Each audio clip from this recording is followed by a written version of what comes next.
When I first started working in my corporate job a couple years back, I remember myself constantly looking forward to the weekends, where I can do whatever I want, play computer games, watch anime, and take long afternoon naps. Every Sunday, I would constantly look at the clock, dreading the encroaching Monday with every hour that passes. With that mentality, I would squeeze out every minute I can to play more computer games. Instead of sleeping at 10 PM, I would play until it's way past midnight, and when I woke up the next day at 5 AM, I would always go, fuck.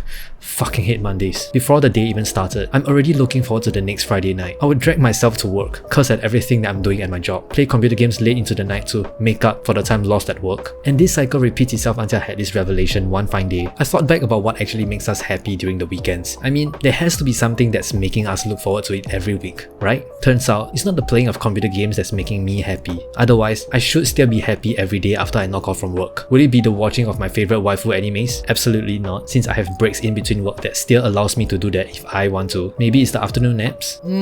Maybe. Afternoon naps are pretty awesome, but still, no. It's actually the freedom of weekends that's making me happy. I can do whatever I want, whenever I want. I can go to bed at 3 AM and wake up at 12 PM for lunch if I want to. I can play computer games whenever I feel like it. I can binge watch an entire season of anime in one sitting. If I'm feeling tired, I don't have to force myself to stay awake. I can just go to bed and have that nice afternoon nap. It sounds great, it really is. And this idea of freedom does indeed make me happy. But it still isn't the last piece of the puzzle. When I was still schooling, school breaks can last anywhere from a few weeks to a few months. I remember spending one of my summer breaks just doing this routine of playing computer games, watching anime, and taking afternoon naps every single day for a couple of months. The first few weeks felt great, especially after all that intensive studying and exams. However, after about a month in, I started to feel restless. Computer games doesn't give me that excitement anymore. In fact, doing daily quests for my games felt like a chore. Losing 7 Dota matches in a row no longer gave me that drive to redeem myself to win the next game. Anime seemed to all follow the same type of plot, where the main protagonist got some OP powers, set off on an adventure, got the attention of some feline waifu, and then basically repeats until he has a full-on harem. No matter what I watched, none of them were able to live up to my expectations. I know it sounds like I'm just desensitized to the dopamine that these activities provide. It could be, but it wasn't. It was a lack of purpose in my life that's making me frustrated at these activities. As much as I blame that fucking trash teammate for making me lose 7 Dota matches in a row, or the anime protagonist for living that harem life that we all secretly want but couldn't, I was actually being mad at myself. I was mad that I allowed myself to waste all this time that I have for a short burst of fleeting happiness. I hated myself for indulging in all these activities, thinking that it'll make me happy. But in reality, it was a facade for something that I know will actually truly make me happy, and not just a mess of unproductive dopamine. Something deep inside of me knew the answer to my true happiness and fulfillment that no amount of computer games or animes can give. But for some reason, I wasn't able to see it. Maybe it's because I thought I had the answer to it, which made me not search for it. Or maybe it's because I knew the path to that happiness would not be a smooth and easy one, which made me procrastinate. Whatever that reason is, that answer was waiting for me, and I'm sure it's waiting for you too. A part of me knows that I've always wanted to build or create something that can bring value to others. I may or may not have mentioned this to my friends or loved ones. I knew that was what I've always wanted, that can bring meaning to my life. The frustration that I felt at times was actually a part of me deep inside, telling me to stop this whole charade of throwing myself deep into dopamine-filled activities, thinking that it'll bring me happiness. What I lack is that purpose to my life, to find meaning in my endeavors. The reason why we constantly look forward to weekends is a natural reaction to us being drawn to what can bring us happiness, or so we thought. Given the opportunity to do what we have always been doing during the weekends over a longer period of time can help to reveal to us if that's what's actually bringing us happiness. In my case, it wasn't the computer games or the animes. Those are just activities that has been masking the real thing that can truly make me happy, which is to work on something that I've always wanted to build or create something that can give value to others, to lead a purposeful life. It was through my various experiences, trial and error, and failures at many ventures that led me to what I'm doing right now, which is this YouTube channel. I no longer live just for the weekends, because my channel is all about giving value to others by sharing what I've learned and experienced through my intimate stories of my life. And in order to do that, I have to live life in order to have stories to share. That includes even the most mundane of days. It gives me a purpose to live every moment of my life, knowing that even the smallest thing that I've experienced could have the possibility of giving the biggest change to another person's life. I don't dread going to work. I'm not afraid if my colleagues or bosses are being a total nightmare. In fact, I look forward to every aspect of life, because every part of it, especially the worst of it all, is an opportunity for me to share with others through my stories on this channel. That was the last piece of my puzzle. If you're living just for the weekends and just letting life pass during the bulk of the week, which are the weekdays, aren't you being unfair to those that has given you the opportunity to live the life you're living right now? Aren't you being unfair to yourself for only allowing yourself to be happy just for those 2 days every week? You probably have the answer already as to what can make you truly happy. It could be leaving that shitty job, spending more time with your loved ones, or work on that passion that you have abandoned years ago because of whatever reason. You you most likely already know what you want, but you're masking it under all those dopamine-filled activities that you indulge in during the weekends, thinking that those are the things that will make you happy. But it's not. You tripped and fell once, and thought that you'll be safe if you constantly look at the ground, so that you can avoid tripping over another stone. But you fail to see what's actually around you, and the next thing you know, you got hit by a truck. Once you have found the answer that will actually make you happy, wouldn't it be obvious to work towards it every single moment of the day? Once you have found and done that, you'll start to think, maybe the weekdays aren't so bad after all.